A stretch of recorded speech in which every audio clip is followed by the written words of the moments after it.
Hello, everybody, and welcome to the extended free preview of this month's episode of What a Cartoon Movie, all about The Incredibles. I'm one of your hosts, Bob Mackey, and I love saying Rick Dicker, who's here with me today, as always. Hey, it's Henry Gilbert, but really, my name is Incrediboy. And yes, you're listening to the free preview of our very, very long episode all about The Incredibles. You're going to hear a little portion of the history. You're going to hear about the grand debut of Brad Bird at Pixar. That's right. We talked all about Brad Bird's career up to the end of the Iron Giant. Now it's time to pick it back up again with The Incredibles and how he finally made his first CGI film at Pixar. And it was a big change for him and for the company as well, which you'll learn in the history. Mm-hmm. And if you enjoy this portion of our history segment and want to hear the entire thing, which includes our full discussion of the movie, head on over to patreon.com/TalkingSimpsons. Sign up for $10 a month. You'll get to hear the rest of this podcast, as well as nearly 5 years worth of movie podcasts ranging from 3 to 6 hours long. We've covered so many things: Disney Renaissance classics, weirdo movies like Beavis and Butthead Do the Universe and Rocko's Modern Life Static Cling,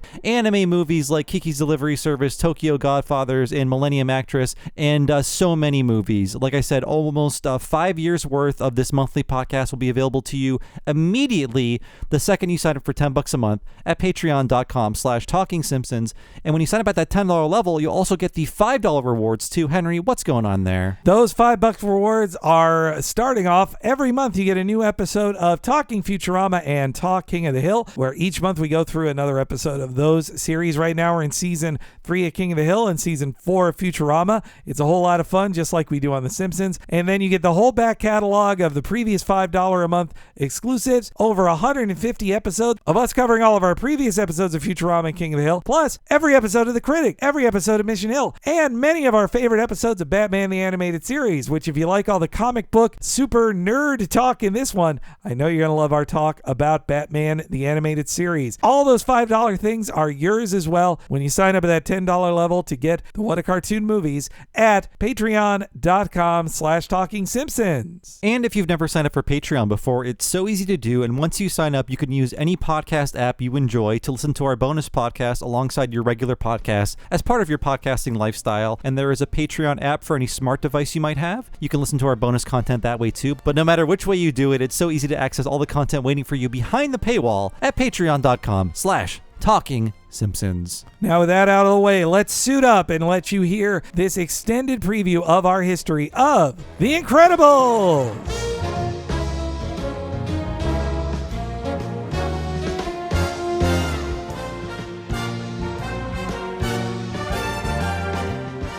Okay, so yeah, I saw it in theaters with my friends Chris and Nick. They're former guests of the show. And you know what? I enjoyed it in the moment. And I never really thought about it. I had one other Incredibles encounter in my life, and it was in 2009. And I remember this. It's what I remember most about The Incredibles is on November 1st, 2009, I made a tweet that says, "The highlight of my Halloween was calling someone in an Incredibles costume a fascist." And I'll admit, okay, I was a much younger man. I was 27, folks. That's basically a child. And it was at a Halloween party at a bar. And yes, I was a little drunk with my buddy. And we saw somebody dressed up like Mrs. Incredible. So we went over to talk to her. And we understood what some of the things Brad Bird was saying with his movie. And we were like, so you like The Incredibles? She's like, oh, yeah, I love the movie, obviously. And then we went on to say, like, oh, so you agree with what it says then about people that are weaker than us and, what we should do with them and, disabilities. And we started, like, really bombarding her with all these questions. And she didn't get it, but we were doing a very extended bit, and she just kind of went like, okay, whatever, and she walked away. But I remember being kind of mean to a woman at a bar. She just wanted to wear a stretchy outfit. But maybe she remembered that some movies have ideology. But yeah, that's what I remember, and I apologize to that person. I'm sure she had a lovely night after that, but we were just kind of doing a bit around her about Brad Bird. Brad Bird is aggressively saying this is not ideology in his movie, but we may beg to differ here and there. But yeah, I saw it in theaters too, made exactly for me. And also it was this feeling of, the promotion of it really got in my head too, where they are just like, this is the more grown-up Pixar film. It's a PG-rated Pixar film, their first one. Like, I actually didn't see Finding Nemo in theaters. That was the first one I skipped because I was like, this feels kind of kiddie, you Mhm. know? It feels like for children. And so Incredibles felt like the first one that wasn't, and this was around the same time, too, of how Miyazaki's movies were getting more shown in theaters, slightly more available. I think that's when '04 is when Howl's Moving Castle came out in Japan. We didn't get it for another couple years, and of course, too, it was the Iraq War time as well. This month in particular. Oh my Lord! When was Election Day? Help it's me 3 out days here. after the election day. Oh. Yes, yeah, it's 3 days after Bush got reelected, and then we saw this in movie Let's theaters. go see a movie. Yeah. No, that actually is getting slightly ahead of it. But when people asked Bert about the politics, and he's very cagey of like, you know, hey, look, I listen to NPR a lot, but I don't want to say one way or the other. People say this. I don't want the film to be definable. He's very against labels. But one person said to him, like, well, isn't this movie about how Syndrome, like, makes up an enemy that he can then justifiably fight and be famous for? And he's like, yeah, I guess that is kind of a Bush thing. That's what bad guys do. Yes, yeah. Yeah, I remember this year because like in July or June, my same friends and I saw not Bowling for Columbine, but Fahrenheit 9/11, right? And we were like, well, Carrie's got it in the bag. This is it. It's over for Bush. And rude awakening there. That was a November. rough week. Also, actually, you know what? I didn't see this release date because it must have been the next week, because I remember the last cruise I went on, and probably ever will. And again, I was 22, but this was a family trip. My dad booked a cruise. We are going to go the Wednesday after. Like, we are watching the concession speeches in the winning speech from the boat as we're about to take off, and my dad was really enjoying rubbing it in my face, and that was one of those moments of like, well, once I don't have to be around this person anymore, I'll probably feel a lot better. You know, Henry, if someone falls off a boat, who's to say what happened? You know, where is this tip back then? Like, for me to not listen to it. You just need to know where the Parody. blind spots are with those security cameras. This was in 2004. The Panopticon was not as strong back then. No, but so I must have seen it the week after. But I also remember loving this DVD. Like, this was when I was really starting to get into the extras on movies. I'd been buying the Simpsons DVDs for a while, but this was like, oh man, look at it has 2 different commentaries on it, multiple makings of, like, it was too big for one disc. It was a double disc release. Yeah, we were in peak DVD times around this time in terms of special features, and I mentioned this on our Toy Story ones, but they brought out the Ultimate Toy Box, which is 3 discs. It was Toy Story 1, 2, and just a disc full of extras. It was amazing. Yeah. And of course, you know, another level to it, though, was that I see it in 2004. I moved to the Bay Area in June 2006, and I worked at a video store, and we were putting on Incredibles all the time. And I don't know if you noticed it, Bob, but like in the opening of, this was when I first noticed it working there. In the opening, when Mr. Incredible's driving around his car and you see the map, I swear it is the Berkeley map. Like, it is. It's like there's 42nd Street. There's I had a line like, we were saying like, wait, this is. I worked on a thing off of in a place off University Boulevard in Berkeley, and I swear it was the map on the screen. Oh, you know what? I paused thinking it might have been the Bay Area, but I didn't even think it was just Berkeley. It looked just like it. Yeah, like, and we should let people know Emeryville is like 5 miles away from here. Not even. Not even. No, Yeah. like a 10-minute drive tops. I just saw Tangent. I just saw Spider-Verse 2 at the movie theater in Emeryville. That is literally within half a mile of Pixar. And when the trailer for Elemental comes on before the movie, there's a pocket of big cheers when it starts. And my husband was like, wait, why is that happening? And I said, well, because it's Pixar. Like, that's probably Pixar employees cheering the movie that's about to come out. Also, when I saw Wall-E there, at the very end, as it says in this movie, made at Pixar in Emeryville. And then I just said out loud, oh, that's here. And then people laughed at me around me. But, you know, I've seen a lot of movies in Vancouver. I see most movies in Vancouver, and I've been to a few, and we watch the credits because we're good people. When we get to the special effects crew, people in the theater cheer because all special effects are done in Vancouver. To be away from any unions, perhaps.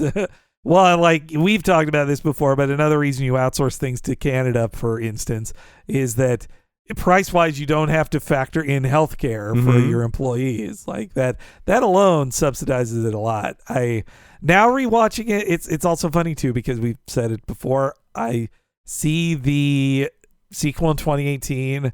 It leaves very little impression on me. Like I was waiting on that sequel for such a long time. When I am pushing myself to remember scenes, I can see it, but it's like 14 years is such a long time between movies. And we talked about it on the Toy Story 4 podcast, and The Incredibles 2, not adjusting for inflation, is the 4th highest grossing animated movie ever. Just movie, not Pixar. Yeah. 4th all animated movies. But it's also the number 1 Pixar movie ever, too. That still is incredible to me. And of course, now watching it at the age of Mr. and Mrs. Incredible in the movie, I feel like we could read him as 25 at the start of the movie, and when it says 15 years later, then it's like, okay, then he's 40. Like it feels a little different now in the midlife crisis perspective. Though, of course, I don't look around and think like, oh, why? We had that moment like 5 years ago. We're like, well, what the fuck am I doing? And then now we're living our Mr. Incredible dreams all the time now. We're superheroes of podcasting, everyone. Also, I when I look back to do the research, another funny thing I saw was Brad Bird is talking a ton about how animation just isn't for kids, which is every interview with Guillermo del Toro now says the exact same thing. But Brad Bird's hitting this. And I'm thinking, okay, almost 20 years since this movie came out. For Bird to make adult movies, like he left animation. And when he comes back to animation, it's still supposed to appeal to kids. You can't not appeal to kids. And I was just thinking how they compare themselves to like Studio Ghibli. And Studio Ghibli also, you could not say they aren't commercial. Like if you go to Japan and see the amount of Totoro merchandise alone there, it's like, well, okay. But I feel like there's this thing that you'd never even think of in America where Ghibli, they make the thing that makes a ton of money and they're like, well, how about we also now, like, let's give Pompoko a chance, you know? Why don't we just do something a little more grown up, or The Wind Rises? But Pixar never, even when they make a thing that makes a shitload of money, they don't get even like one reprieve of like, okay, this doesn't have to be $1 billion movie. No, everything has to be $1 billion movie. That's what really frustrates me about Pixar, a studio I was on the side of, and that was very exciting throughout the aughts. I'm going to hit this a lot throughout this podcast, so I apologize if I'll be repetitive. But I feel like upon watching this again for the second time in my life, I thought like, oh, this is the direction Pixar was headed in, but they were cut off at the pass by being consumed by Disney. This is a PG movie. It does not really color outside those lines, but just bumping it up one rating makes me feel like, oh, but what if it was PG-13? Thinking of more things that could happen, more things they could do. Families could still see it together. Families could still see PG-13 movies, but I feel like this is as far as Disney would ever allow them to push it, because we see an on-screen suicide attempt. We see about 10 people die on the screen. There's mentions of like infidelity. There's risque content. And comparing it to Toy Story 4, the villain dies. There's violence. Toy Story 4 is the we will have conversations to solve conflict movie. Checking in on mental health, the movie. Yeah. Now, I feel like even the Incredibles 2, like characters die and it's still violent, but I think they even tone that down a little there. Yeah, it's when you talk about PG-13 as a rating, like the friggin' Marvel movies are all PG-13, but that's the demographic they get to live in, and Pixar doesn't get to live in that demographic. Well, in this movie, when you compare it to like the one right before Finding Nemo, it's full of stuff that would not have been in Finding Nemo. Like Finding Nemo also deals with death a whole lot. Like it's about grief and death too, of course. But this has so much death in it, and you're also not worried about, will these characters get a divorce? Like they have moments of the kids in this going like, are our parents going to get a divorce? The word divorce is not said, but yeah, and also adults are punching and shooting at these children, you know? Yeah, I was reminded that a thing I had not considered with all the shooting and the danger of like that this was a bigger part of the Iron Giant story, but that Brad Bird's like sister was murdered, like shot and killed. Like, so right, yeah. I wonder if that's part of his, like, especially in the movie of say Dash saves his sister from being shot. I'm like, yeah. I wonder if that's,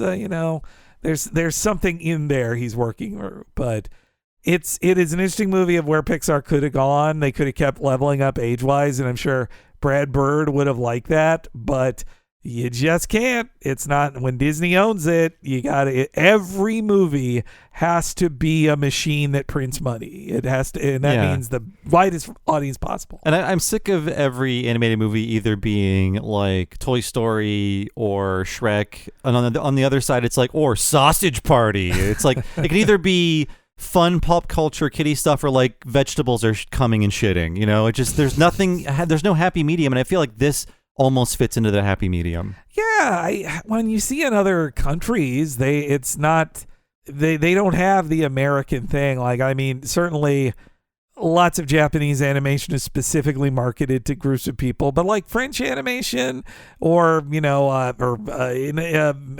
animation, like Korea, it gets into a wider range. Like even when you think of like, what won the Oscar this year? It was Guillermo del Toro's Pinocchio, and one that needed Netflix to do the thing they don't do anymore, which is committing to adult animation. And two, even then, you still needed an multiple Oscar-winning director to have the drive to do it. And even then, and it is an adult movie, but it has to start with a kid's fairy tale. They're like, well, this is a take on a fairy tale. So even then, it's dusted.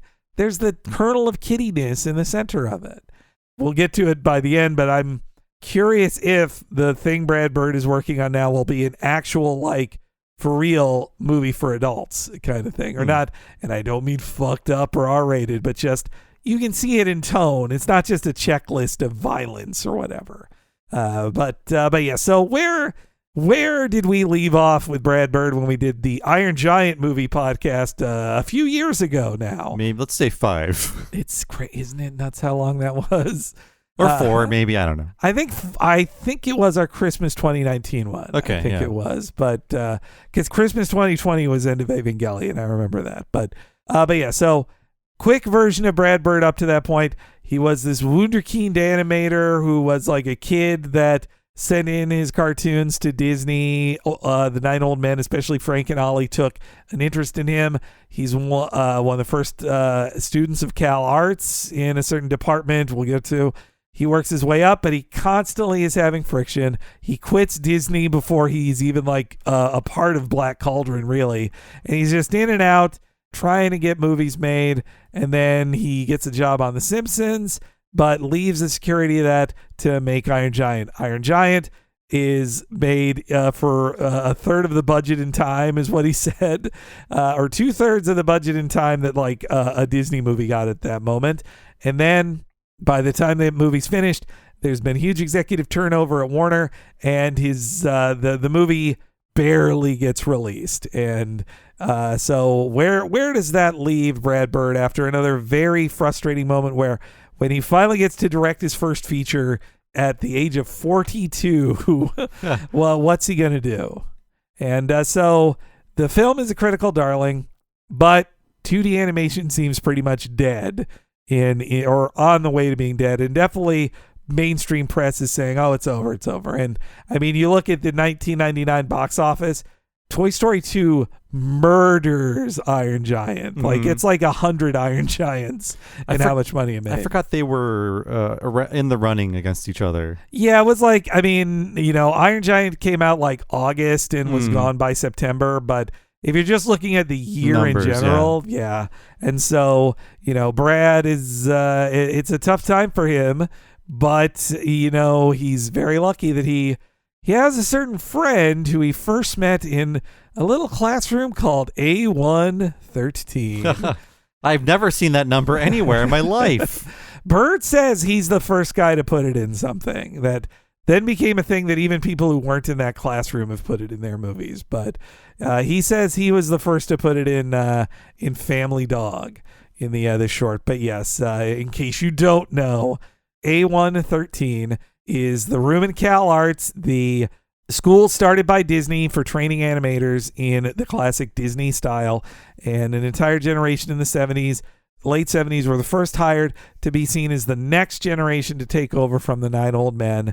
And John Lasseter, was a classmate with Brad Bird in Character Animation Program.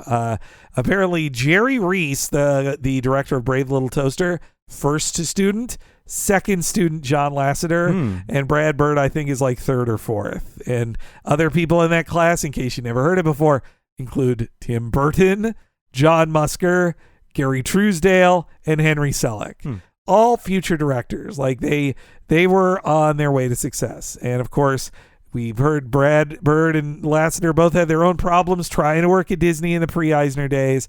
Both quit the company on and off. Bird even slightly considers getting on the Tron team that Lasseter was working on, but then doesn't. He also considers following Lasseter to Lucasfilm in 1984, but doesn't. Meanwhile, when Brad Bird is working on that pitch for a animated adaptation of Will Eisner's The Spirit comics, Lasseter helps him with that pitch as well, which sadly doesn't go anywhere. Now let's cut to 1993.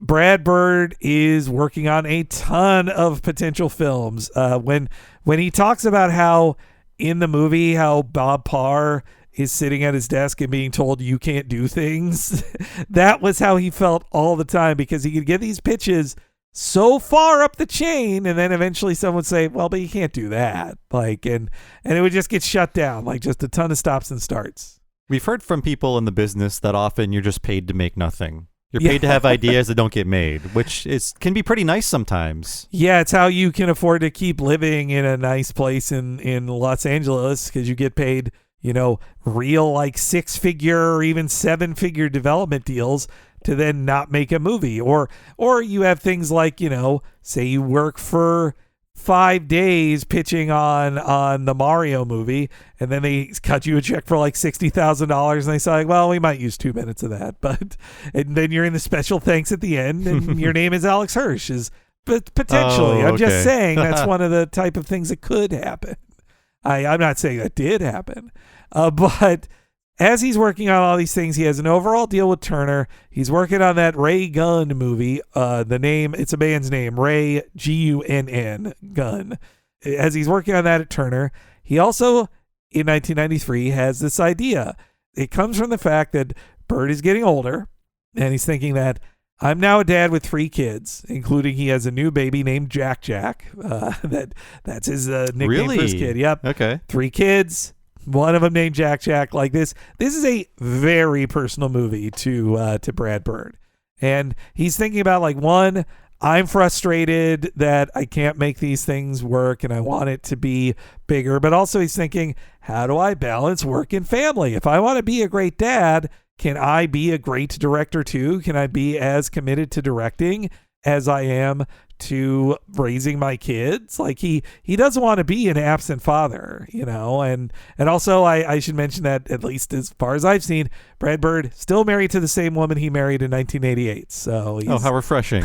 There's Bob Parr, real life, has not been divorced. But so as he's working on it, he imagined, it's like if a superhero was basically a high school quarterback who now is reaching 40, and he's got a little softer, and he's like, man, what could have been, And so he starts exploring it from there. And of course, he saw it too as a 2D movie, and he's working on some of his original designs. And when he's working on it, one of the very first guys he's working with is Tony Fusilli, who would be an animator on the film up to the end.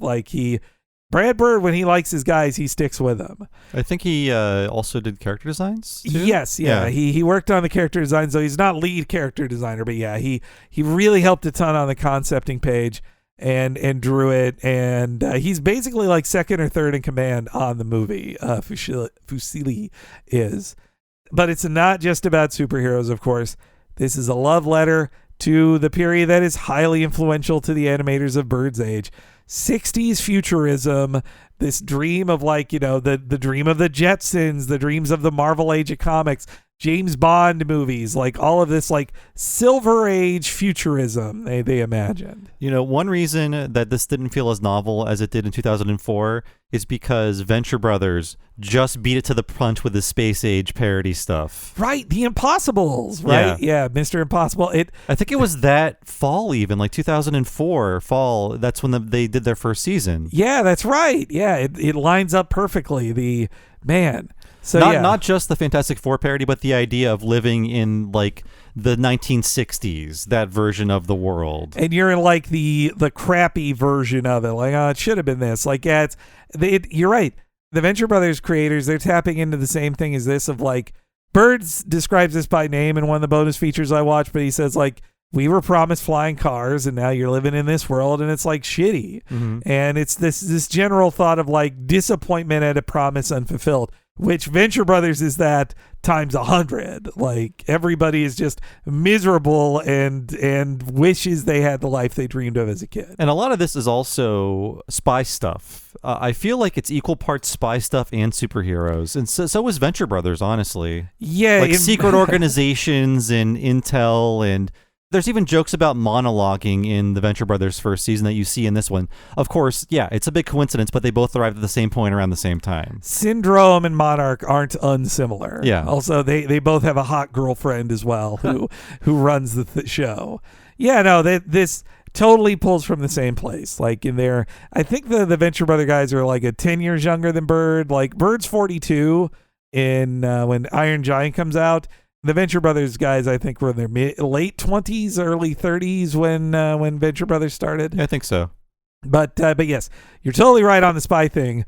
This is such a James Bond love letter too, of the classic like Connery Bonds, especially the soundtrack. And looking at the timeline, Casino Royale, the big Bond reboot, was in 2006. So they made this, I feel like, in response to Bond movies kind of being in the shitter in the early aughts. Yeah, Bond was also, it was just like how Batman, people were like, can there even be Batman? And around the same time, both were like, okay, here's the new grounded post 9/11 James Bond. He hunts terrorists and tortures people more directly. It's a James Bond for now. We love it, folks. And also, he's pulling from all the same stuff Bruce Timm and his team were into for Batman the Animated Series. Like, this is, if Mr. Incredible and Batman were on screen together, you wouldn't think they look like totally dissimilar. Like they are of similar animation styles. And I mean, it makes sense too, because Bruce Timm didn't go to Cal Arts, but they're trained in the same style. They were all in the same like circles. They're all the same type of dudes. And highly influential to them both was the Fleischer animated Superman shorts. Like an interview with Bird said, like, we looked to the Fleischer shorts a ton for how to animate action in this, because he said that was the last time he felt that you'd see a superhero thing that actually had like a real budget behind it, like feature budget. But so he's thinking on this on and off, but Iron Giant takes precedent, Ray Gun does, and then it gets canceled. And so he's working on Iron Giant, which wasn't even his original pitch. It comes out, and then Warner Animation functionally like just shuts down features. They're like, theatrical features no more, and we're not hearing your whatever your next thing is. And so Bird is talking with Pixar, of course, because Lasseter had been wanting Bird to join Pixar. Bird, when Pixar took off post Toy Story, Bird was so deep in with Warner Brothers, he couldn't just join Pixar. He probably would have if he was free. And so Lasseter and him were talking a ton. It was apparently began in earnest during the Bugs Life release and then grew from there. And the big pitch was this superhero project. They're like, well, can this happen? They tell this very funny story on the Blu-ray roundtable that is clearly them talking around saying the name Michael Eisner. Ooh. But they are telling a story that they'd go to the pitch meeting, and an unnamed head of Disney at the time is just tearing it apart. He hates the pitch. He thinks this should be live action. It's not how we do with the other Pixar films. Will kids even like this? And he's just ripping it to shreds. Yeah, I was reading the the context of the release and where Disney is, where Pixar is. There's a lot of public arguments between Eisner and Jobs around this time, just like with Toy Story 3, right? Yes, yeah. I would bet that then Eisner trashing this probably is too of just like, maybe it's him. And again, I don't know it's Eisner, but I'm sure it's Eisner. But I would bet it could be him just jockeying for like a power play of like, oh, you come to me with this like new pitch from this guy you want to hire to Pixar? Well, F you. I don't think this is any good. You're not getting any pitch past me today. And Brad Bird in this 2011 roundtable, he says that it really was Lasseter who vouched for him. Like basically Lasseter, not exactly like a blank check, but Lasseter did have the ability to vouch for Bird and like, I think that we should go through with this. And I think too that everybody else who was in that room were telling the story, they said that they felt it was almost like they were testing Brad Bird of like, you're famously a temperamental guy. So the head of Disney is going to shit on your movie and say it can't be done. Are you going to just explode in anger, Bird, and get yourself fired right here? But apparently Bird kept his cool and just said, well, John, what do you think? And John kind of covered for it. And they say that Lasseter did a lot of intermediary stuff with covering for them on the Disney side of things for this movie, which is also funny because the movie made Disney so much money, so much money. It was a massive hit. It was a huge hit at the box office and in merchandise, like gigantic in merch. Like, but yeah, so Bird says Lasseter insulated them from a lot of that stuff. And so on May 4th, 2000, he was officially announced that Bird had signed a multi-film contract with Disney and Pixar. So they were off to the races. So yeah, Lasseter really wanted Bird to work at Pixar. Wait, sorry. What year was the multi-deal contract signed? Sorry. Oh, sorry. It was May 4th, 2000. And in the past 23 years, he's made 2 movies. You forget Ratatouille. Oh, yeah, I forgot. Yeah, I guess he stepped in and it's officially his. Yeah, it's officially 3. his. Okay, 3. Yeah, so those 3. But though I think definitely after Ratatouille, he was able to basically get like the Tom Cruise clause. He's like, look, Tom Cruise wants me to direct a Mission Impossible. Give me a break, guys. And then of course, I would bet another of those multi-films transfers over to Tomorrowland, which was a Disney thing. That's something else too. I told that story that pre-Incredibles, he had all these canceled movies. That doesn't stop after Incredibles. Like he still has many pitches.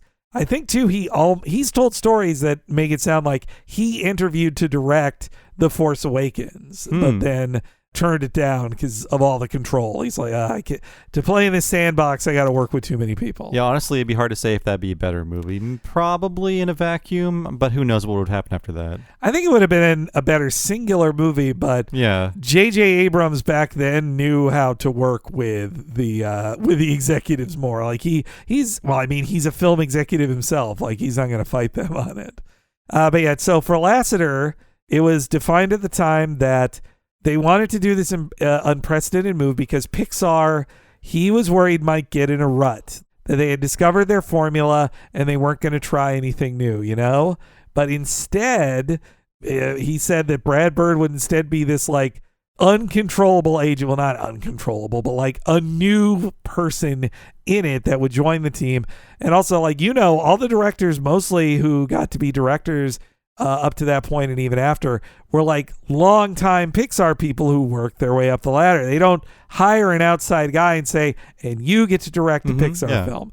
Like it, and not only that, but Brad Bird, Iron Giant had CGI elements in it. Obviously the Iron Giant is CGI, but it was a 2D film.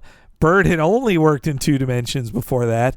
He didn't know like CGI. He had to basically, in the process of making the film, he learns what the pipeline of production is on a CGI film, but probably added a ton of friction and difficulty for it.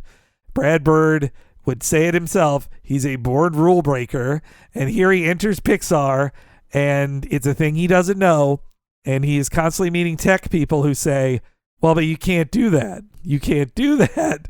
And they'd say, well, I don't like hearing I can't. Let's find out. Come on. We could. And he's always pushing up against it. Yeah, I mean, Pixar films were growing in terms of what they were doing and the stories they were attempting to tell, but the first 4 up to this point were just always framed in, it's the secret life of blank. And this broke them out of that before they went back to that with Cars. And everything. I mean, that... I don't know, Elemental, or I think that's the name of the Elements movie. It could be good. It could be, but it feels like another thing of like, what if this was a job? Like, what if this thing had a job? Though the effects in it look amazing. Yeah, I like that part, but it does feel like AI generated premise for a Pixar movie. Or what Cartman is Awesome-o would pitch. Yeah. It's like Fire has like a job and a dad who's disappointed in them or something. You just look around like, what do the books do when we go to sleep?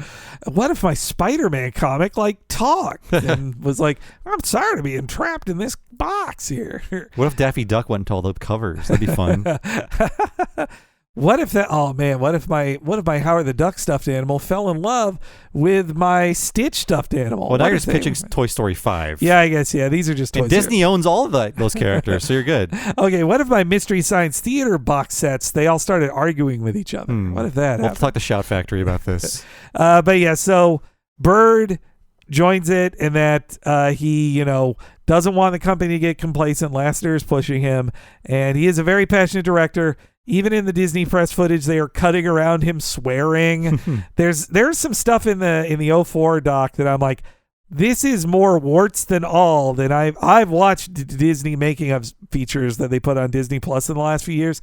These are more warts than they show in Disney features now. I think they assume only nerds will see these, and now they're just very easy to watch by anybody. I think too. Well, also I think with Pixar that after the Lasseter stuff, that there was a feeling that this is a real bro culture, and so then you have all this footage of basically it is a lot of there are some women who work on the film and non-white guys. But if you're looking at the board meetings and who's yelling at each other about what to do in a scene, it's just a bunch of white guys shouting over each other. And I could understand that people felt there wasn't a lot of space for conversation if you didn't want to scream at everybody else at a boardroom meeting. But I'll say that Bird, I don't want to make Bird just seem like he's a guy who whined all the time and was a dick. There's lots of scenes of him complimenting people. He loves artistic achievement when he can see we really pushed ourselves, and he pushes himself very hard too.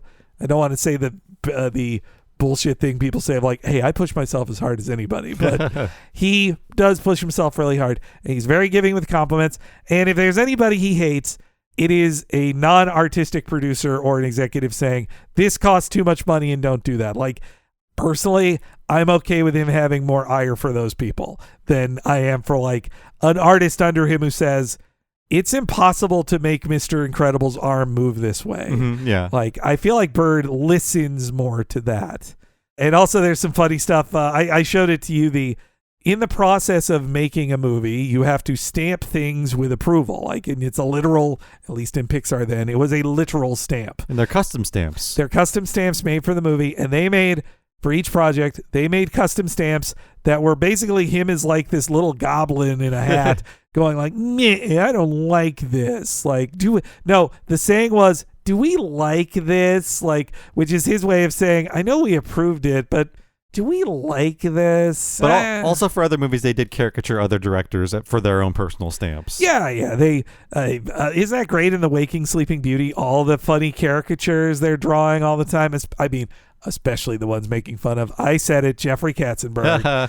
And also there's also that 04 documentary. There's a fun but slightly dark scene of a guy has a guitar and is making up a comedy acoustic guitar song, and he says, I call this song the 800-pound gorilla, and it's just about there's this gorilla who doesn't listen and smashes things all around the place, and he's the director of the movie. It's 800-pound gorilla.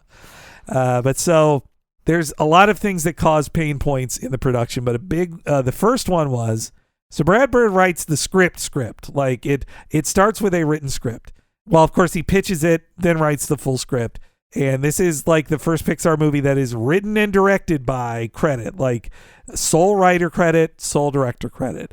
And you heard it on the Simpsons commentaries where right after he wins the Oscar, the Simpsons writer's I didn't know Brad Bird could write. It's yeah, you thought he was just a little cartoon boy, not a good writer like you guys.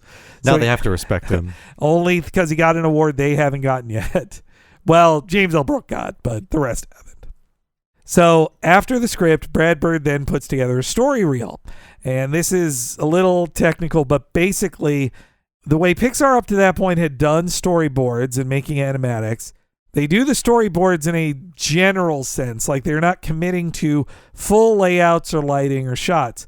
But what Bird did on Iron Giant, he spent the most money on the story reel, and they committed to like, no, this is how we're lighting the scene. This is where the camera's going to be. Once we're done with these storyboards, we're not doing a ton of extra layout. This is deciding it now. And that was partially to streamline Iron Giant's production. And you should view Incredibles as basically Brad Bird picked up most of the guys he could from Iron Giant, took them and moved them to Pixar, and they worked on The Incredibles. And so he wants to continue that thing. Now, here's why Pixar had not been doing that with their storyboards. If you're doing a 2D film and you do a storyboard, especially Brad Bird knows, well, I know how this will be drawn and the execution of it. But if you commit to a look in a storyboard in two-dimensional drawings, and then you go to the tech people and say, well, the camera should be here, and the lighting should be this, and these many items should be around it, that's when the people who actually control computers say, the computer can't do that, and you shouldn't have committed to this shot beforehand. And so you can see how that immediately becomes a big problem. But Bird's like, no, we can do this. We can make it. He is also, I'll say too, he is very nice to the tech team. Like, he is so complimentary to the tech team because they're doing the shit he could never do. And it feels like, well, computers should do everything, right? But this was getting off the ground in what, 2001, 2000? Yes, yeah. They start production on it in 2000. He talks about how an entire year on the movie was just building all of the things that they will then animate it in. Like, that year will just be that. And also, he has this funny story of saying that it's like fighting Hal in 2001, where it says, well, can you make this thing dirty? And Hal says, Dave, I don't want you to do that. You can't make this item dirty. Can this be asymmetrical? I don't think so, Hal. Or I don't think so, Dave. Can't do it. And he said that the machine just wants you to make stories about like naked cubes that just move towards one another. It doesn't want to do people and clothes. Cube story. That's basically that video game Thomas Was Alone, isn't it? Yeah, that's right. Yeah. So that's a big one. That's a problem. But they really do want this story Get Real to be great. I also found a funny story that Miyazaki visits the studio during the American release of Spirited Away. And he comes there and they show him like the incredible story reel. This is what Miyazaki says through a translator. I think it is a very adventurous thing you are trying to do in an American film. Like, that is such a like Miyazaki, like, okay, well, how'd you feel about it? He's trying to remain very objective. Though to me it reads like, if you read tone into it, to me, I think he's like, well, you Americans don't ever try stuff like this. Like, so I guess this is pretty good for like crappy American movies, not like my movies. Well, I'm sure he didn't even have the cultural like touchstone of these superheroes, really. Yeah. I mean, he's, I mean, you know about American superheroes, but yes, no, not really the same, I would think. But also, they do go through the film and the story reel and shorten scenes. Like, that's where all the deleted scenes are from on the DVDs. Like, they basically have the animatic of it, and then they decided, nah, we shouldn't do that. Like, there's a really great one in the movie. It just goes from like the wedding 15 years later, but they have like a 5 years later scene in it where Bob and Helen are having a barbecue, and Bob accidentally he hits a knife into his hand. It doesn't cut him, but he has to act like he got horribly cut because a knife went into his hand. And then she then says like, man, you're going to have to like wear a fake cast for the next like 6 months to keep up this lie. Like, this sucks. Like, there's a lot of fun scenes in it that they had to cut for time. I like that because I feel like this movie is like 15 or 20 minutes too long. And my favorite parts of it were seeing them try to, assimilate into the real world or the human world. But then it's like more than half the movie is the island, and that's not as interesting to me. I like the Watchmen babies version of the Incredibles more. They are on Dr. No's island far too long. Yeah. I should say on the Watchmen thing, and when we get into the movie, I can just say like, oh, this scene is straight out of Watchmen. This one, like, there is so much from Watchmen in the movie. He says he's not a real comic guy. Like Brad Bird said, he's not a mega comic guy. He said people came to him afterwards with like, oh, that's from this comic, right? Or that's from this. And he's like, I don't read comics that much. Though I say, as a guy who was going to make a adaptation of The Spirit and was an adult man in the 80s, I am certain he read Watchmen. He said he'd heard of Watchmen before. He's like, well, the only one I've heard of before was The Watchmen, but this has so many Watchmen moments in it. But obviously, what's Brad Bird going to say in an interview? Oh, yeah, I stole this from The Watchmen. Like, no, he's not going to say that. Try and stop me. But you're right, yes. I think the best parts of the movie, too, aren't, the James Bond Dr. No's Island stuff. It's something Brad Bird really wanted, and it was about the mix of the mundane and the spectacular. Mm-hmm. Like, that's really great, which also is why we love Venture Brothers, too. Also, a few other interesting changes. Bob Parr's original powers weren't just like a strong, tough guy. He also had like laser eyes, and they apparently cut it kind of quickly because they're like, wait, if his laser eyes, like this solves, he shouldn't have a problem with all of these things if he's got laser eyes. So they cut that. They also had a funny idea that, at least it was a funny drawing of, every member of the team can fly except for the dad, who's driving behind them in like a station wagon in a pretty funny shot. Oh, I like that. It's sort of like when someone can't fly in Dragon Ball, they're just sort of carrying them around. Right, yeah. That's why everybody has to get like leveled up to flight in that show. And Syndrome was really just an Act 1 villain who like blows up the Parr's house accidentally and causes them to have to move. The main villain was some old guy named Zurich, who had like dated Helen in the past, but was secretly like 200 years old and had similarly Syndrome's plot. And then it was Lasseter who's credited for saying like, this Syndrome guy is way more interesting. Just make him the villain at the end of the movie. So, and then of course, the biggest thing that Brad Bird didn't like being told, and that he was told in many, many meetings, is there's a reason that Pixar before 2004 did not really have major characters that are humans in the movies, because it's very hard to do. Yeah, and going back to this after watching the 2019 Pixar film, it feels like even though this was very good for the time, they are quite not ready for humans. There are certain things you expect now with a modern eye that simply aren't there. That's the most dated stuff, and it is like the humans, especially the humans that aren't the main characters. Like, yeah. They are just distracting, and they're like kind of blandness. But this was one of their like biggest, not exactly cheats, but basically that when they're going to have a bunch of extras running around, they said, well, then there's a character called Universal Man that just is like basically one action figure. Like, okay, and we can make tiny changes to this guy, and then he can be like 10 guys in a shot or whatever. And same with Universal Woman, or that's why all the henchmen look the same. I mean, it's humorous to see as well, but all the henchmen are the same because they don't want to build a bunch of different henchmen. That's why there's the same boss fight in this movie about 7 times. Exactly, yeah. It comes. What is this, Skyward Sword? Come on. It does. I mean, it comes from the same cost-saving place too.